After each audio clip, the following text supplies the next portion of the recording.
Welcome, everybody. If you came a few days ago, last week, 2 weeks ago, the whole room would have been filled with sale. So this is, and I call this is the elite group. My name is William Seeley. I'm the current Commandant of Cadets here at Virginia Tech. I'm a retired Major General in the Marine Corps. I just literally retired officially on 1 June, right, after 36 years of service. It's been fantastic, and the career in the Marine Corps has been great to me.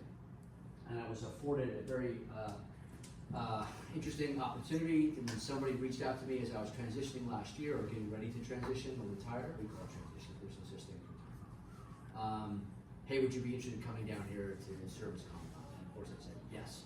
And I applied and went through a whole rigmarole of interviews, and more interviews, and more interviews, and 3 days of interviews here in a row. And then I was ultimately eventually selected and approved by the President, Dr. Tim Sand here. And I officially was on board, took the flag of command, if you will, on 1 April. That's when I first really started. And then, of course, officially on paper, the Marine Corps let me go, on 1 June. So here I am, of course, 100% full time. I want to say congratulations to each of the cadets in this room that have made the decision to come to school here.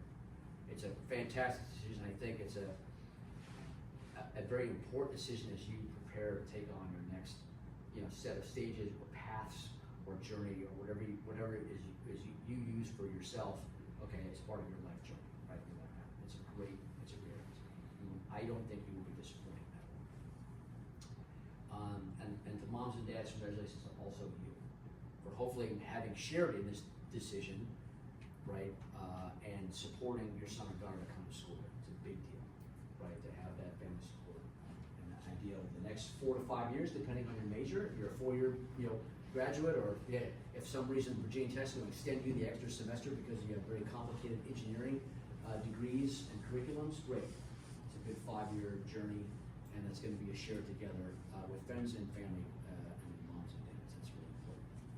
So a little bit about your class. So for the freshmen coming in, your class right now on paper was 530 freshman kids, and that is the largest in several decades in the school year.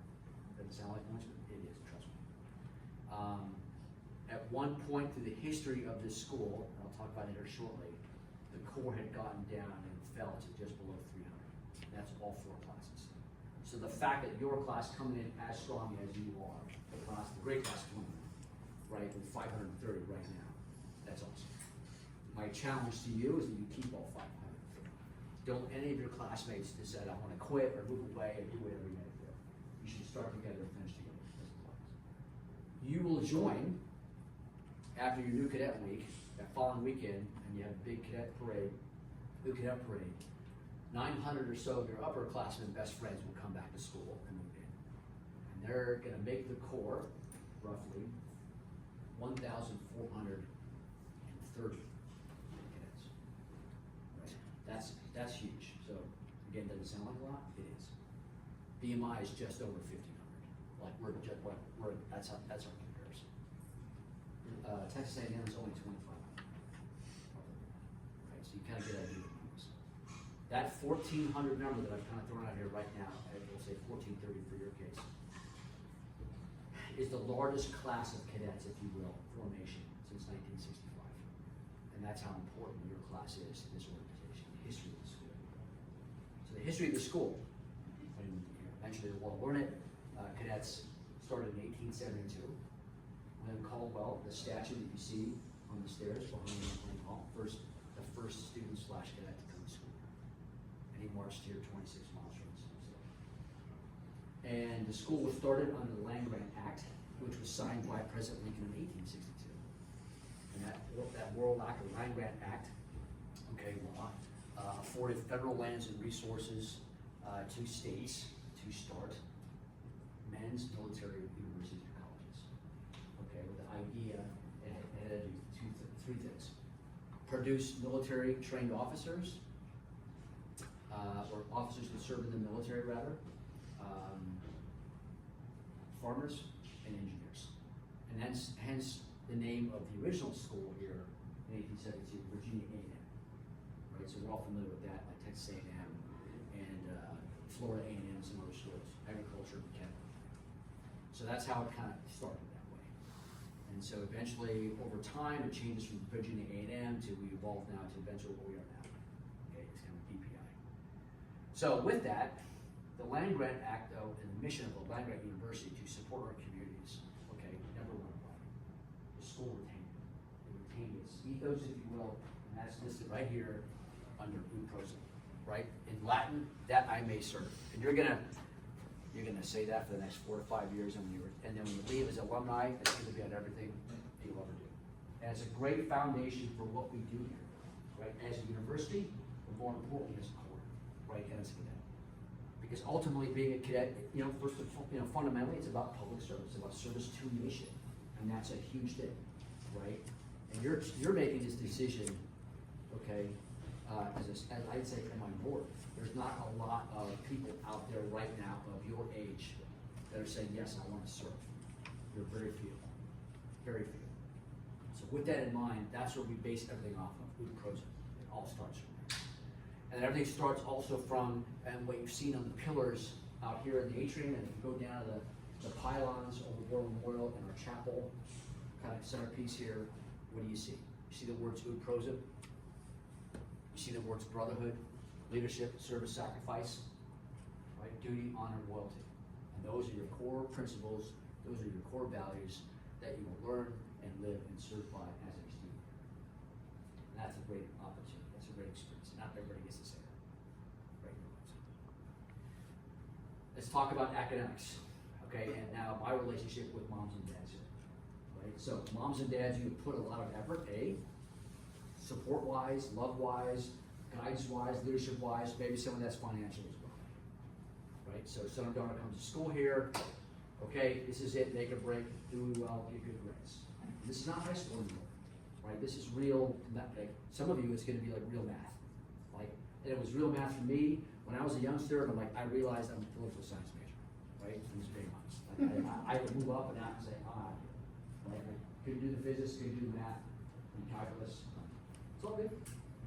But mom and dad still have a vested interest here. So, one of the things that all freshmen participated in, and we have this before, maybe a different tour, okay, is what's called ECQs, evening call to quarters. 5 to 6 days a week. Cadets, you will be in your rooms, no music, books at your desk, doors open, phones on the outside, and you'll study for 4 hours. That's it. Quiet hours implemented across the barracks. That'll be enforced by faculty, it'll be enforced by obviously we take that very seriously. Because we realize how difficult the academics are. We also realize the importance of that study time. Because you're gonna be doing cadet things, and you're gonna be at football games on Saturdays, and you're gonna be doing cleanups or marching off, God forbid, demerits, okay, on Sunday morning or something like that. So what are you like, well, when am I gonna study? Oh, believe me, I'm gonna give you 4 to 5 days, 6 days a week, you're gonna be in the room study. There should be no excuse for not making the mustard and cut and make it right? So that's very, very important. And that's my kind of obligation back to you as moms and dads, is somebody's at least looking out for that part to make sure that the studies are done. Because 2 things are gonna come out as a result of that. If you're on scholarship, I want you to keep your scholarship. If you're trying to strike for a 3-year scholarship, I want you to get the grades to get the 3-year scholarship, or prepare for the 2-year or whatever we're doing. That's the important part. That nothing else kind of falls off that mission. My mission is commission is my mission. To get you, the cadet, sons, daughters, to the NSA, to the end, to make sure that we walk out of here a graduate of the Corps, a nice fancy bachelor degree, 2 class rings, right, and your commission if you do that well, in whatever armed services that is, with your first choice of whatever you want to do. If you're not, if you're in the citizen leader track, my other objective is same thing, graduate, rings, degree, everything's going well, and you have a job. So our citizen leader track is very serious about job placement, right afterward. Just like we are with commissions, it's the same way with that track. Hey, if you want to work in one of the government agencies in Washington D.C., awesome. We're gonna help get you there. Internships, applications, interviews, whatever. multiple applications to different organizations. Great. If you want to be a doctor, make sure that we're on the right path for pre-med. You're going to law school? Awesome. We're going to make sure we're on the right path to have the pre-med stuff all lined up and you're going to go off to school. In the past, for example, last year's class, we had several ongoing law school kids, had several ongoing off the med school kids, government agencies, civil servants at both the state and federal level. They all went off to work. In addition to several, there's a good handful of cadets that joined various local police departments, including the New York City Police Department, NYPD. And I already had I think it was a month after he graduated, he was already at the NYPD, which was we all kind of made jokes that he's going to probably see more combat, in New York City. Right, not offensive to New York City, but like that was the deal. He was going to be well challenged. But knowing him, he was extremely well prepared. 4 years of this leadership academy here. That's what we do. It's not a gladiator academy. Don't need that right now. What we need is smart, ethical, exemplary leaders, period. Right? It's going to be a challenge for your new cadet week, yes. And for your freshman year, challenges, yes. Insurmountable, no. We're gonna get you to work as a team if you don't already know how to work as a team. We're gonna pull some things out of you that maybe you didn't know that you had, right? And some skill sets and some leadership traits and abilities that need to just be a little bit refined. And boom, here it is. Here's the real you, the leader that needs to be up front, taking the team from A to B, C, etc. That's what's important here. It gets down to what we now call, as part of our mission end state, that when you graduate, cadets, you will be prepared to lead and trusted to serve. Those are two very important concepts. Prepared to lead academically, physically, morally, ethically, spiritually, all that stuff, all roped together, you're going to be prepared to take on that job. And most importantly, though, you're going to be trusted, right? Which gets back to that I may serve. You're going to be trusted to serve. Huge deal. I don't think a lot of schools or institutions get to say that. And that's what we do here. The staff and myself, the vice commandant, supporting staff, all the way through our deputy commandants, the cadets. They've earned their right. The cadets are here. They're all on the same track. They're doing. Two pieces of advice as I kind of transition out a little bit from this morning. We'll kick it over to some M-Day stuff, right? We're going to talk about the first day here. They're kind of funny, a little bit funny stories, but I think they're very relevant, and I think they get the concept right. The first thing is, for success, and for the cadets, I think moms and dads will agree, that people who say, I can, and people who say, I can't, are usually right. Think about that for a second. I can't do this. Yep, because you've already self-defeated yourself. Right? You've lost heart mentally. As opposed to, I can do this. Obstacle course coming up, climb the rope, rappel tower, whatever. I can do this. That sets the tone for a lot of things.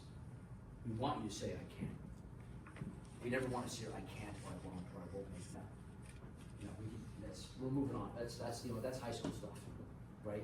We're no longer high school. It's I can. So you just kind of remember that. You just don't want to fall into the wrong trap. Second one is a story I've taken from a coach, the men's rowing coach at Dartmouth, about 15, 20 years ago. The guy's name is Will Scoggins. You can look him up later, right? Honorary guy, he has a dip in his mouth, the whole thing, a documentary. And it's a documentary about the Dartmouth, crew team and how the men's team was not performing. And he was trying to motivate the team, like, how do I get the team moving ahead? How can I make them row faster, better, put more in the practices, whatever. So he kind of thinks, and he tells the story of, he's telling the team now, that there's a father-son at breakfast. And the son says, hey Dad, I'm having trouble at school learning about contribution in the kingdom. I don't understand the difference. The father thinks for a minute and says, hey son, what do you see in your plate? I see bacon and eggs, Dad. Hey, that chicken made a contribution to your breakfast, but that pig made a commitment. And he tells the team to roll like pigs. You can laugh, right? It's all funny, but it kind of sets the tone of commitment. And that's what we expect of you to commit to the Corps of Cadets, and your academic career, by the way, down on the, on the drill field. And all of the academic majors that you're gonna participate in, clubs and activities, and all that good stuff. We want you to commit to that, because then it becomes easy.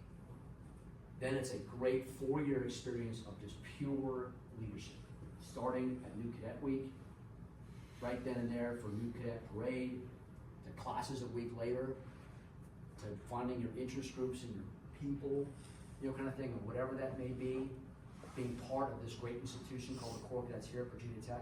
And next thing you know, you're going to be your first big home football game, and it's going to be like, wow, this is great. Like, and everybody's going to be shouting, because you, freshman cadets, are on that field.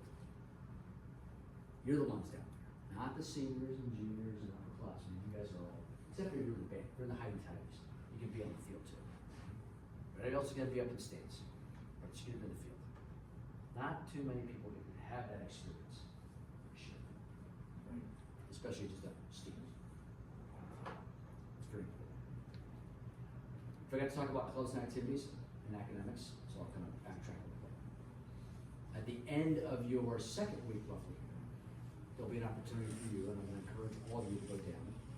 And if moms and dads would be happy to be in the area, you're welcome to kind of stop by and see it as well. It's called Gobbler Fest. I didn't make up the name, just as it's called.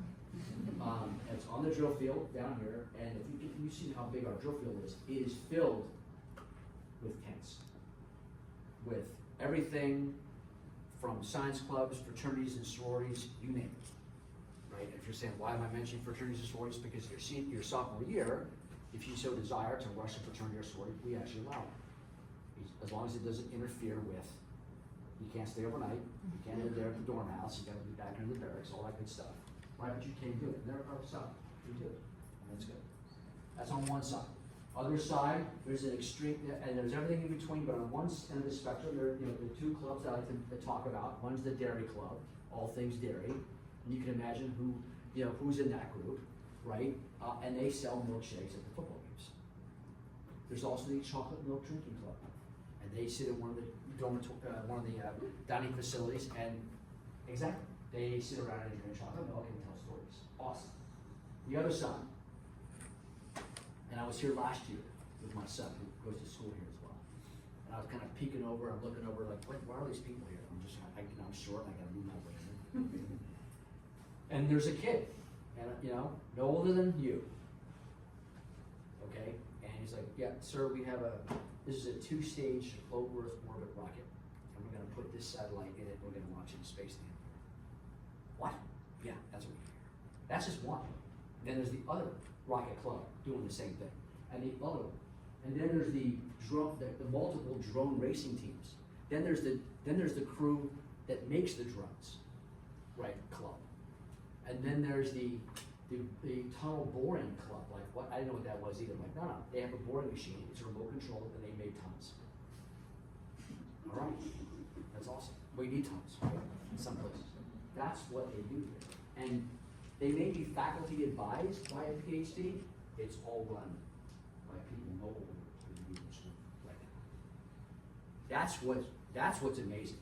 And that's probably one of the main reasons why I kind of said yes to this job to come down. Because of the exposure and opportunity of what young people today are doing here at this university writ large. And you're just one piece of that, building on a legacy that goes back to 1872. So at the end, right, you'll learn, you'll be prepared to lead and trusted to serve. That's what it's all about. We're passionate about it. We hope that you get that same passion. You'll have it. You'll have it by the first week, right? You're going to be bought in. It's a great opportunity. It's a great experience. You'll learn. Okay. 17 minutes is by my mark. On time. Okay. Are there any quick questions I can answer? Okay. We're going to have Craig's going to talk about Pen Day. We got some follow-up classes right here. I'll be loitering in case someone wants to grab me outside. All good, right? We look forward to seeing you in less than a month. Cadets, don't get hurt. Don't get hurt. Stretch, do push-ups, whatever you got to do. I got to do some ab work myself, so it's all good. Right, we'll make some things happen. It'll be a great time. Good luck. Okay, I'll see you in less than a month. Thank you very much.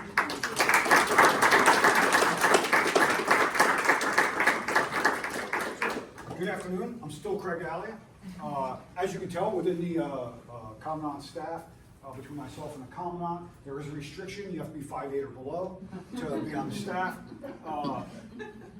So we're going to talk a little bit why you're here. Right? What you're here to do is get a degree, the undergraduate degree. Why? Because anything you want to accomplish at the end of your tenure here involves getting the degree. Right? You want to be a commissioned officer in the military, you got to have a degree. You want to go be a professional outside, got to have your degree. You want to be a lawyer, got to have your degree. You want to be a doctor, all that is good and holy in the world, get a degree. All right? Nobody wants a doctor who hasn't at least finished undergrad. That would be a bad sign. So what we're going to focus on towards the end of the brief, we're going to talk about how we get you there. And for the parents, we're going to talk about very strictly. We're going to bring up the schedule, because you will at some point get a call that's like, oh, I don't have time to do this. I'm going to show you why. You're like, okay, let's have a conversation. I will arm you for the conversation. New cadets that are coming in, I am taking away your argument, your best argument of how busy you are as a cadet. So we'll show you why. You're going to have time. Are you going to be busy? Yes. Are you going to be stressed? Yes. We will get you time. All right, you're taking a harder path. At some point, for the new cadets, eyes on me, at some point, you will question your life choices.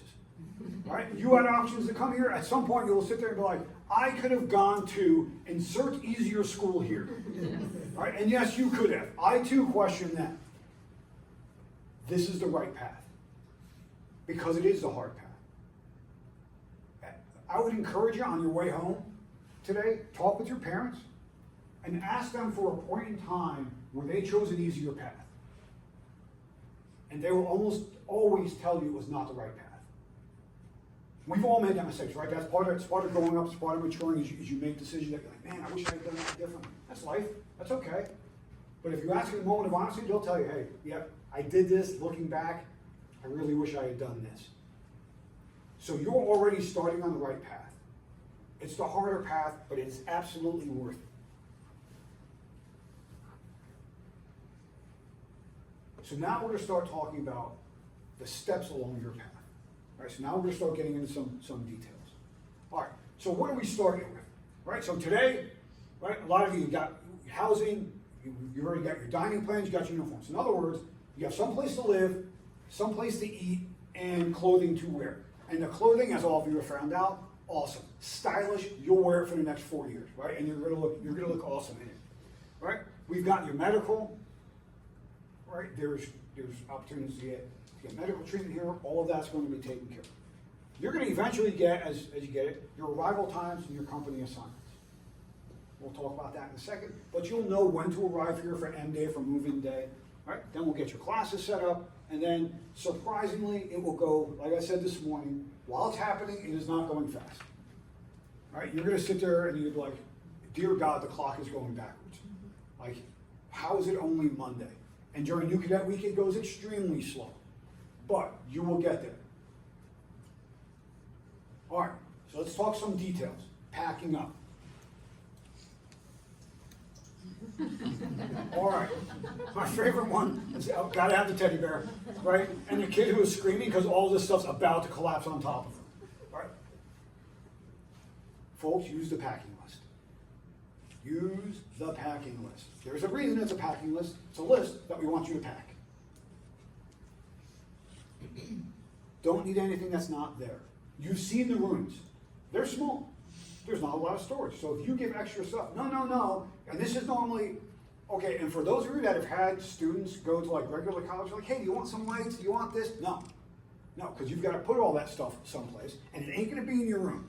I guarantee if you have like the nice like Christmas lights and stuff to make it, just take them home. Not history of the Corps, freshmen that have like little lights in the room, 0.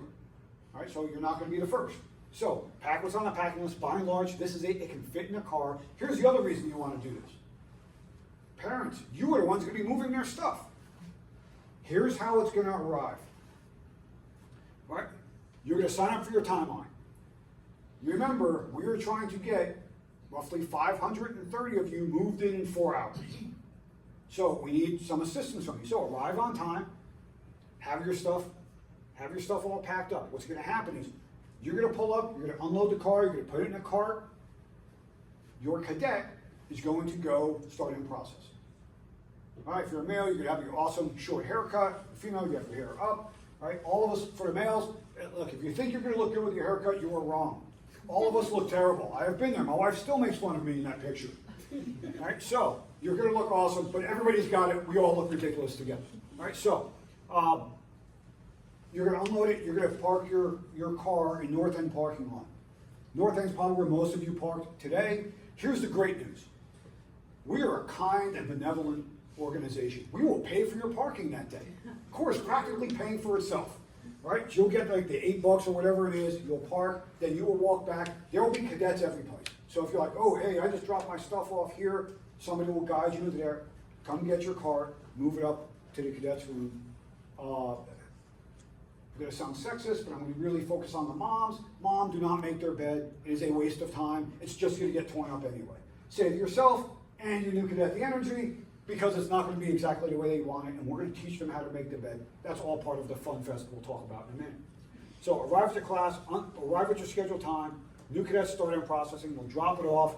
If there's two parents, one can take the vehicle to the parking garage, the other one can move the stuff, that's fine. If cadets arrive by themselves, we have that sometimes, depending on where they come from. We have a plan for that as well. We'll address that one-on-one if we need to. And the reason is to get the stuff up to the room, because that's where the new cadet's going to meet you. They're going to do their own processing, and they're going to head to the room, and you will link up there. Some folks have asked me, hey, so, it says we'll move in on Friday. Does the training start Saturday or Sunday? So you'll be asked to leave the rooms about, don't quote me on the time, about 1:30 Friday afternoon. At 1:30 in 5 seconds, the training will start. Okay, it will go very quickly. We don't want to delay. You waited long enough. The time has come. Embrace the horror. Again, new cadets will join up with you. So, just a couple things I want to bring up, because a lot of you will pay attention, close attention. You see they're in white t-shirts for move-in, right? That has changed. We're not doing that anymore. You're going to do the Coyote t-shirts for move-in. And the reason we changed it was the white t-shirts had no other, we never wore them again, because we don't wear the crew neck with the uniform, we wear the V-neck. So rather than have you buy something they're going to wear one day and never use again, you're just going to use the Coyote t-shirts to move it, right? So I know some folks pay close attention and be like, hey, I saw the slides, white t-shirts, changed. All right, so here's how it's going to go. You're going to M day, move-in day. Quick orientation, right? Main Street, Turner Street, Alumni Mall. Most of you probably came in on Main Street. By the way, you are here in the CLMS. Here is Pearson Hall East, Pearson Hall West, and what the cadets call UQuIN, Upper Quad North. So, if you're, and you'll know this based on your company, if you're going into Upper Quad North, you will come in on Turner Street, you'll park there, drop it off, stuff in carts, go back to North End Garage, and your cadet will start in processing. All the in processing is done here at CLMS. If you're in East or West, right, you'll come on Alumni Mall, and we'll get you moved in from there. The reason on that previous one you saw like have labels on boxes of what company and stuff they're in. We know you're going to get turned around. You're not going to remember where you're going. That's fine. We have cadets every place, right? So if you have on your box and you remember that, like all you have to do is read from the box. Hey, my son or daughter's in Charlie Company, and they're in Pearson Hall East 321. Cadet's going to go either Pearson Hall East is right there. Go in, go hit the elevator, and you're going to be right there. It'll be fine, right? That's why we have it on there, because somebody can literally look at the box and go, here, let me help you get to a place. So there'll be cadets every place to help you all get oriented and moved in and taken care of.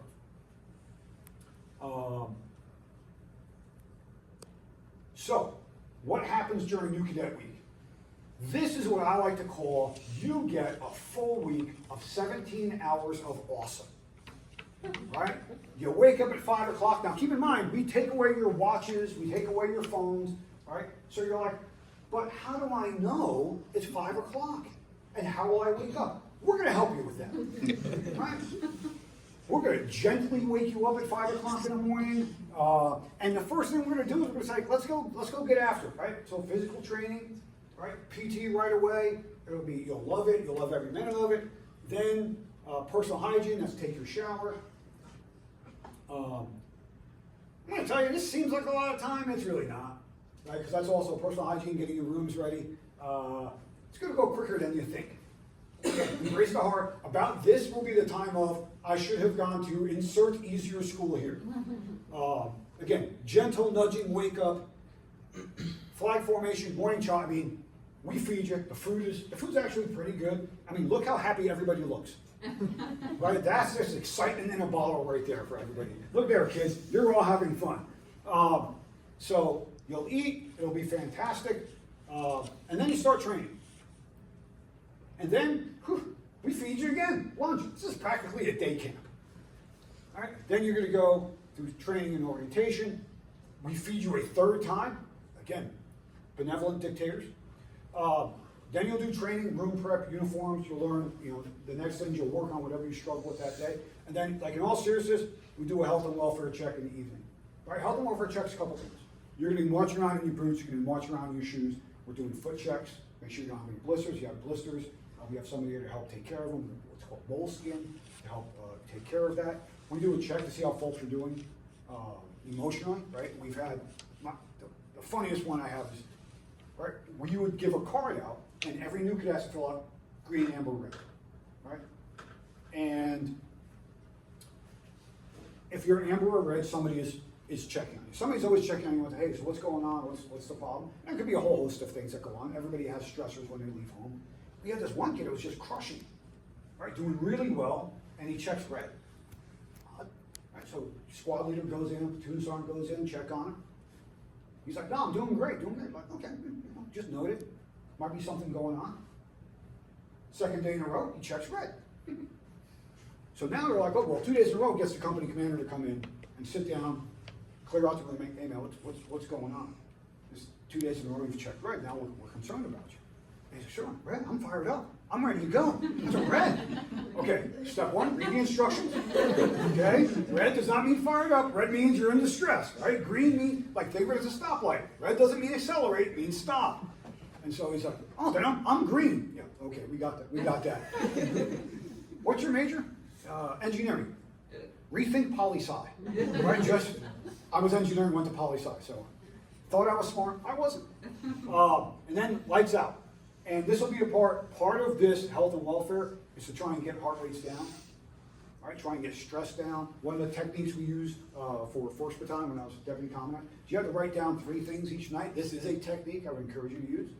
What did I do wrong? Right, just acknowledge what you burgered up that day. You're going to burger up something that day, I guarantee you. And just acknowledge it. That's life. What did I do right? Because I'll also guarantee you did something right that day. Even if it was, I ate. I got to the meal, right? That's why I used to tell new cadets when they're stressing, hey, just get to the next meal. Stop. I had a kid come in. He's like, I just found out I was colorblind. I can't be an engineer in the Army, which means I can't do this and I can't have the impact on the world that I want to have. I'm like, dude, it is day 2. Relax on impacting the world and let's just get to lunch. All right, so we ended up staying up, graduating, but folks will spin out, especially under stress. You'll find your mind racing. That's normal. So, what did I do wrong? What did I do right? What am I going to work on the next day? Right, so now you're focused on the future of what you want to improve. It helps decompress a little bit and get you through. And then what happens? 05, you get another gentle wake up. Right, so 17 hours a day. And I'm going to hit this in a second. You get no caffeine. So those of you who are like monster folks, good on you. I'd start tapering that back now. Because if you have a caffeine headache, you are struggling with no caffeine, our solution for that generally is we hydrate, we make sure you get food, and then we just do PT. All right, so PT is physical training. Burpees, always great for a caffeine headache. So get yourself hydrated, get in shape. Hey, look, most of us are not used to going 17 hours a day. It is a long day. So much like my son, when he was in high school, was cross country, first practice, he's throwing up. I see the coach later in the year, she's like, yeah, he's doing great now, first practice. No, he was doing terrible. I'm like, really? Odd. I did not realize that sitting home all day playing video games and air conditioning did not get you ready for cross country. That seems odd, right? Turns out it really doesn't work very well. So, sitting home, playing video games and air conditioning, that's a technique. But remember, 17 hours of awesome. So, Saturday, that is the right time, right? There will be a parade. Parade lasts about an hour. The new cadets will go, they will drop off their weapons, they will change, and then if you can make it down, they will have a day off. Right? And we encourage you to do so. That's why I also encourage you to talk to each other today as you're going through, because some of you are coming from a long distance, you won't be able to be here. That's life. But if you've made friends, the parents may take somebody else with them to get the kids off campus. It's only one day, you're probably sitting there going, it's only a week, trust me. If you can make it here to get the one day out, do it. It is worthwhile. And the event's really good, right? You're going to see them coming in, not knowing what they're doing, to having a full-fledged parade in 1 week. It's actually really impressive, and that's a reflection of the quality of new cadets that we have. You come back on Sunday, and we immediately start focusing on academics because classes start Monday. You'll come back, I'll come in this section, like you're going to have an academic brief the day before classes. Nobody else is getting this. This is specific. Okay, here's what you need to do. Here's what you need to focus. Captain McGrath is in charge for academics. We'll do that. You may start getting emails on Hokies on Track or your college orientation. That is already built into New Cadet Week. Okay, you don't have to worry about that. If they're asking you to schedule your orientation, just put it for Friday because that's when you're doing your college orientation as part of cadets. We've already worked that out with all the colleges. They know you're coming. You're all going to look exactly the same, what we call Hokie bag, which is a collared shirt, pants, and if you're a male, again, it will be easy to spot you because you're the only one with the ridiculous haircuts. All right, again, we just embrace the horror, own it, move on. You're going to be having cadets, academic officers, you're going to have folks you're going to link up with who are in your same major. As a general rule, we have a higher GPA than the rest of the school. Our GPA for freshmen, roughly about 3.1-ish.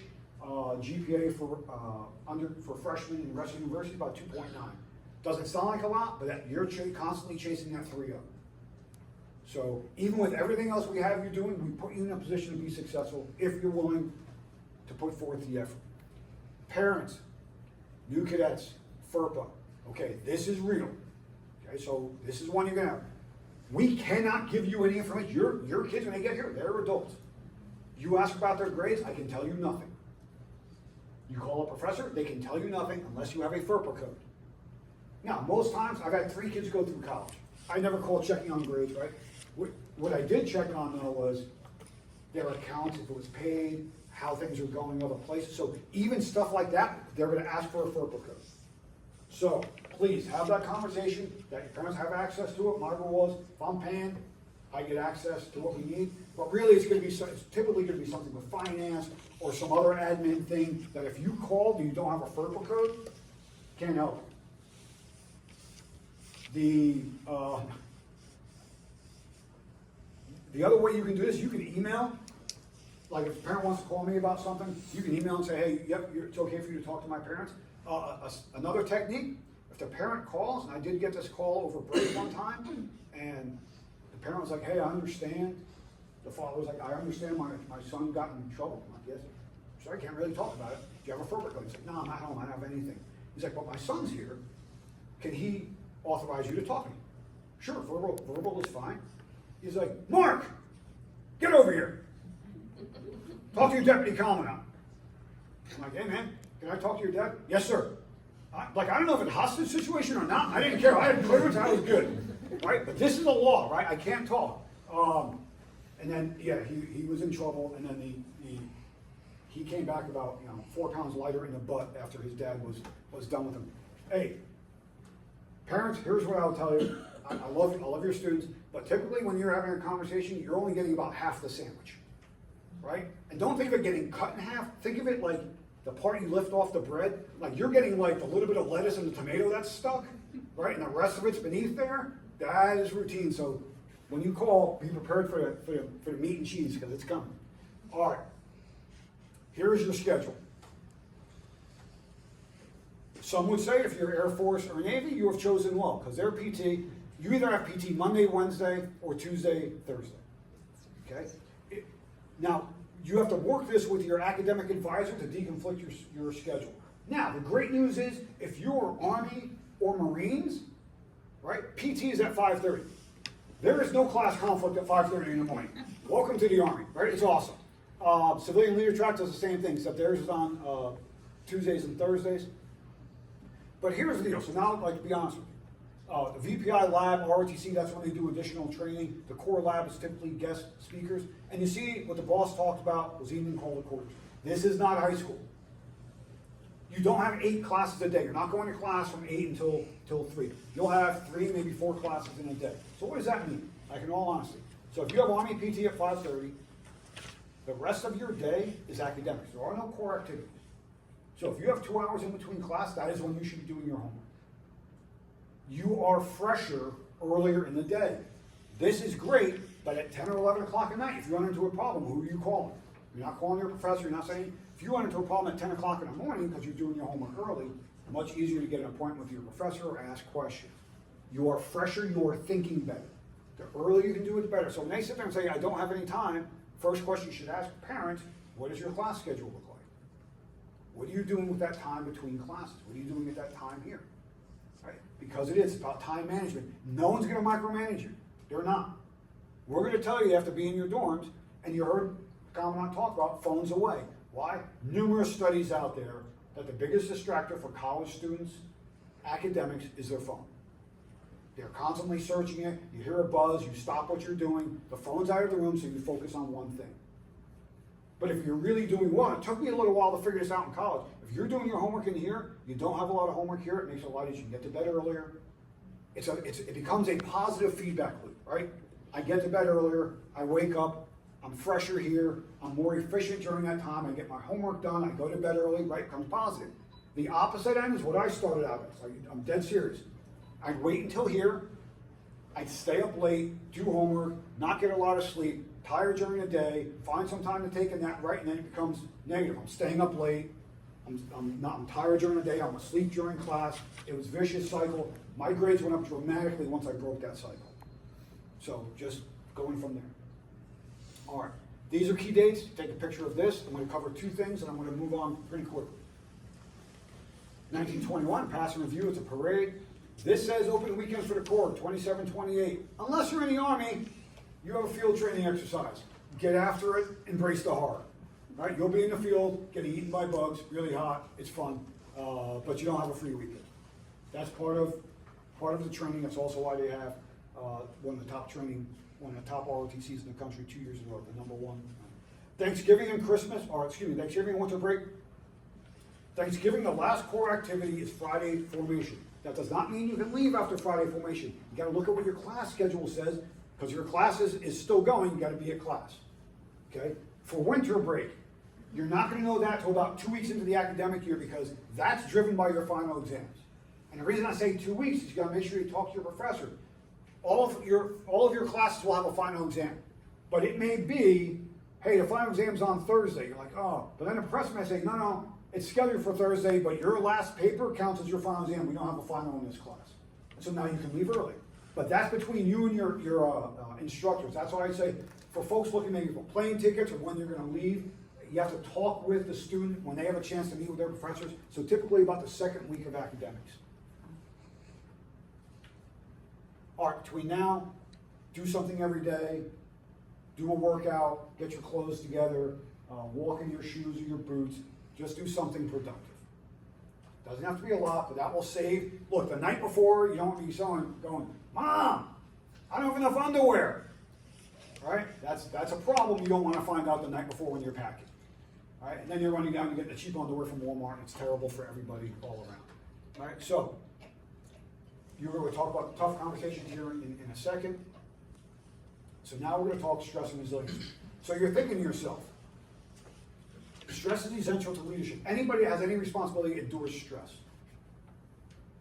If you don't have any stress, you don't have any responsibility, you're probably not going to do a productive job. Right? That's just the way it is. Right? So if you're in a hard job, you're going to have stress. Now you're thinking, well, where am I going to get stress? Don't worry about it. We will provide that to you. All right? You will not have to look for stress. It'll be there. Just hang out for a second, and we'll get you there. And so now, we'll talk about how to deal with the stress that we are going to provide to you in ample supply.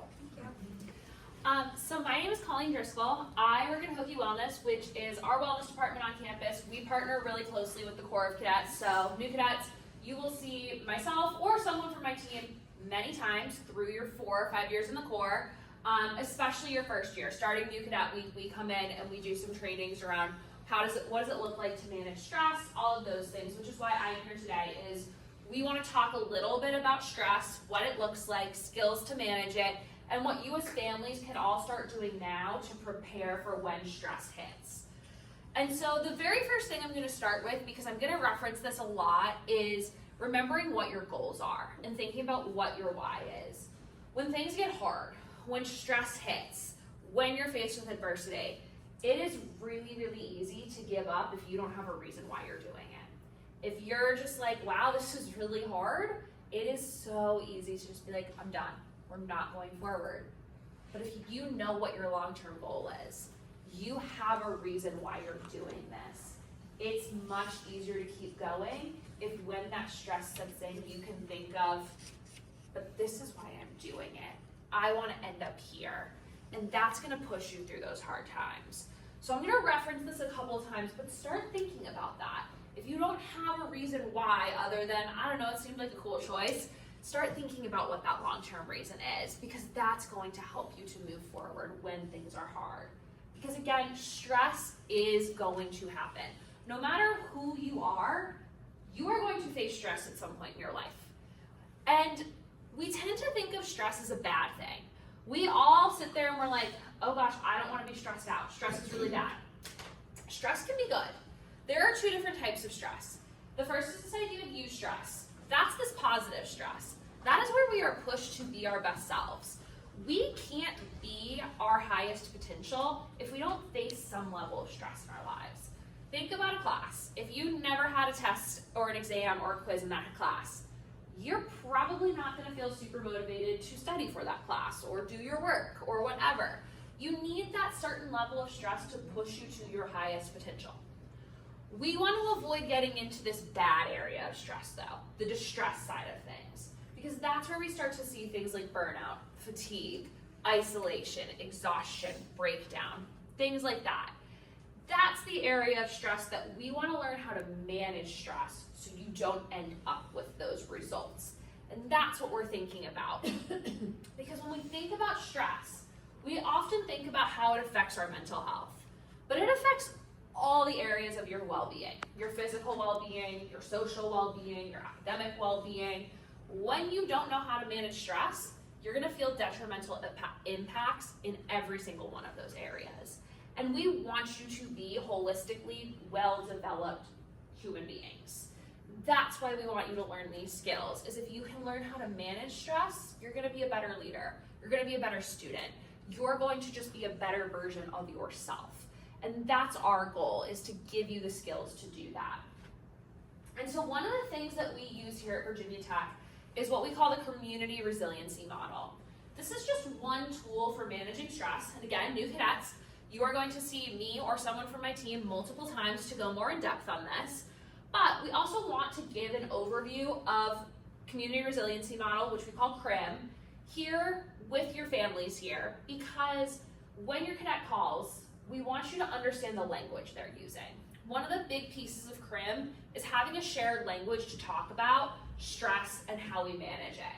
And so we want you to understand that language, what your cadets may be talking about. So one of the key pieces of CRIM is this idea that we all react to stress differently. And so everybody's gonna have a different reaction. And a lot of times people tend to think, oh, I don't react to stress well, that's a sign of if I'm mentally tough or not. That's not true. When we're looking at it through this lens of CRIM, how we react to stress is just a physiological reaction to things. It is not a signal of how tough you are or not. And we think about, if you're looking at this graphic, there are 3 different zones that you can be in. The high zone, the flow zone, or the low zone. The flow zone is the area that we want to teach you all how to be in. Because if we think about some people, they get stressed out, a stressor hits, they're bumped up into their high zone. That's where you may see panic, you may see irritability, you see anxiety, things like that. Others, stressor may hit, they may get bumped into their low zone. That's where we see some isolation, we see exhaustion, depression, sadness, things like that. Different stressors, you may end up in the high zone, a different stressor, you may end up in the low zone. Neither of those zones are bad, but it's about learning how to expand your flow zone, how to be in that flow zone when stress hits. Because we're not saying that the flow zone, you're never going to experience stress. You are. It's a matter of, do you have the skills to function when that stress hits, to continue going forward? And so our goal is to help you learn skills to cope with stress so you can expand your flow zone. So that when you are having these stressors, you can still function, you can still move forward, you can still do the things that you need to do. And so I invite you all, we're gonna do a really quick activity with this to show you one of the skills that we use with CRIM. And so if you are willing and able, I invite you to stand up. And as you do this, do you want to have them go to attention? So I'm gonna yell attention. It's something you're gonna hear a lot of if you're a new cadet. So attention is hands at your sides, legs together, feet at a 45-degree angle. Boom, attention.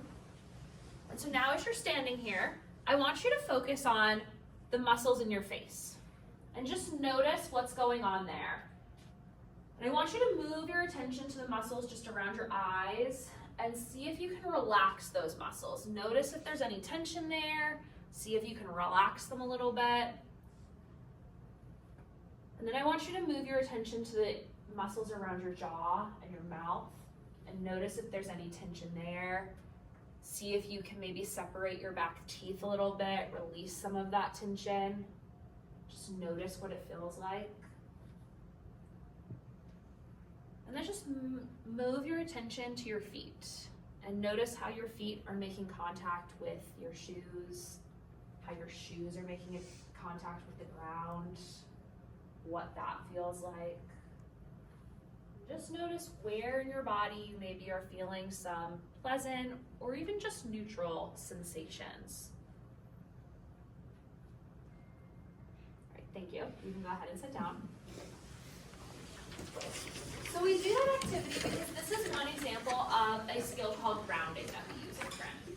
And so being at attention is a position you are going to become very familiar with. And one of the great things about the exercise you just did is nobody knows you're doing it, right? That is something that you have control over. There's gonna be a lot of things that you don't have control over during New Cadet Week and during your first few weeks and all of those things, right? But you have control over noticing how your muscles feel, and can you change and notice where it's pleasant or neutral and how you're feeling in those spaces. And that gives you a sense of control. One of the things that you'll hear in one of the presentations we'll do with you through this year is when people get to that area of distress, a lot of times it's because they feel like they don't have control over anything in their lives. The world is happening to them. They are not making the impact on the world around them. But if you can find one little thing you can control, right? The muscles in your face and releasing some of that tension, it gives you control over something. And it's not gonna solve all your problems, right? Noticing and changing that tension, not gonna solve when you are feeling really stressed out, you have this obstacle course or there are people yelling at you or whatever, right? That's not gonna change that. But it's going to get you to a place where you can at least realize, okay, I have control over this, let me relax my face. Now you can get back to this functional zone where you can get back to a place of, okay, the actual problem is this. Maybe I need to think about what it looks like, my shoes or my uniform standards. That's the thing that I need to focus on.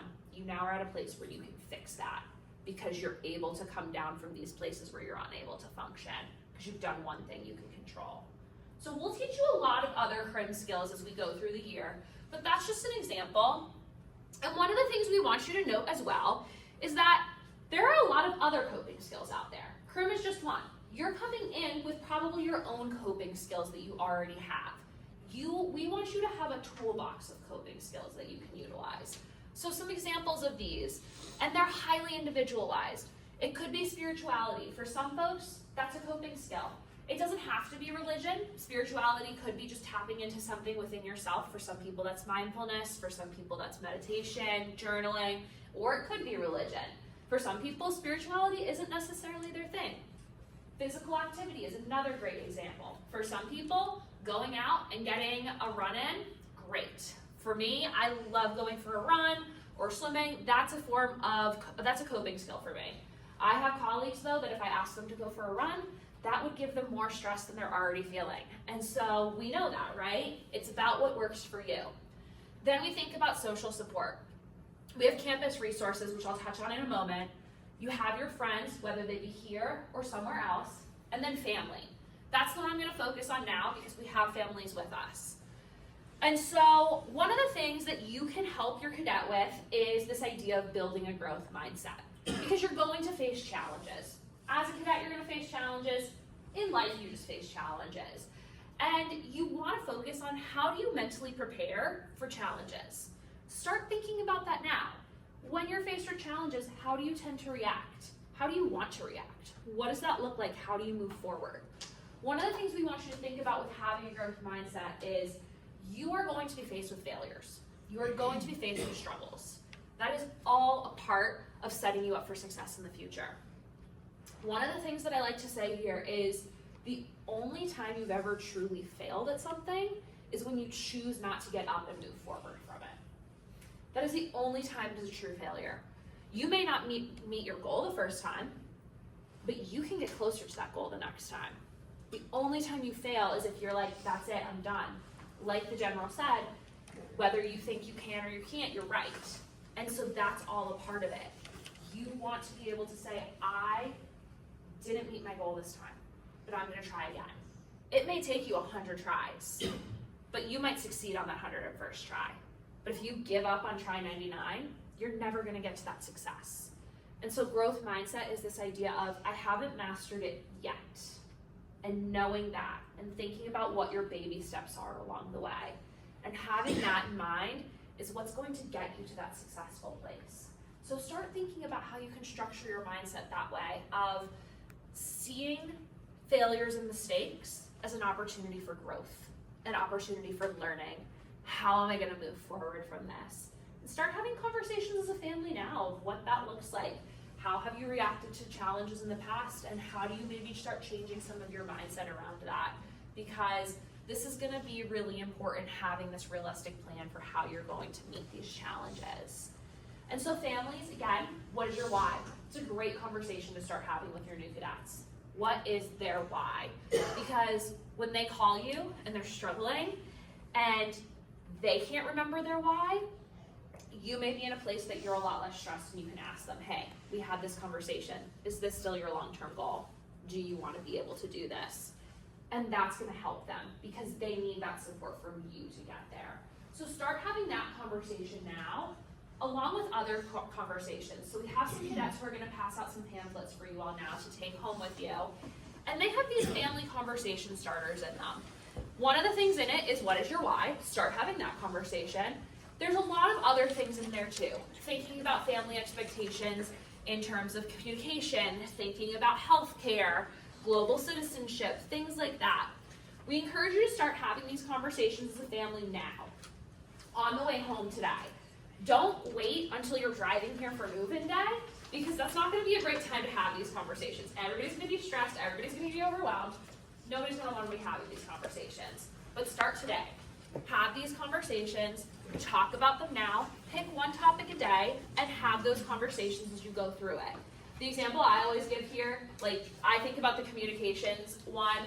I was a swimmer in college, and so very different from cadets, but still faced with my own challenges being an athlete in college. And I knew that if I called my best friend, I was going to get tough love. If I called her and I was like, I don't want to do this anymore, I want to quit, I was getting that tough love of, you know what, Colleen, you can do it. Just like stop complaining, get your head in the game, you're fine. But if I called my mom, I got that, that's okay. If you don't want to keep doing it, you don't have to. Like, we'll figure it out. It's okay. And so I knew for myself, call my mom first and get the loving support, then call my best friend and get the, okay, turn your life around, you're doing it, you're finishing. And so have those conversations now. Know who your different support pieces are. Know where you get those different pieces of support, and let people know what you need. When you call and say you're struggling, what do you want from the people that you're calling, and have those types of conversations. And these pamphlets will help guide you through those conversations. And then finally, we have a bunch of resources. And so at Virginia Tech, there are a lot of resources here to help you succeed. It starts with the Corps of Cadets. They want you to succeed. They want you to succeed as a holistic human being, as a leader, all of the things. So turn to the cadets for help. there are resources there. One of the really great resources as well is Cook Counseling, and within the Corps there's actually an embedded counselor. Erica Freeman, she is a great resource. She only works with cadets. Her office is right here in this building, and so she's a phenomenal resource to get support. You have us in Hokie Wellness to get education, things like this that we're doing today. Shifford Health Center, where you go for all of your physical needs. And so lots of different places on campus to get support, and that's what we want you to do, is ask for help when you need it. Don't struggle in silence. It is so important to ask for that help, and it's encouraged, and that's why we're here. We are here to do that help, and that's why we come in and talk to you all so much, is we want you to know it's okay to ask for help.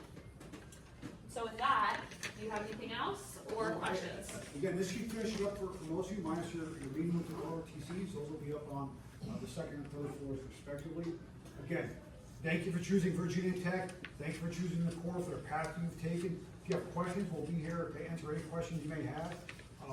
For those that we don't see more, be safe traveling home. But again, thank you for being here. We look forward to seeing you here on August 15th. Have a great day.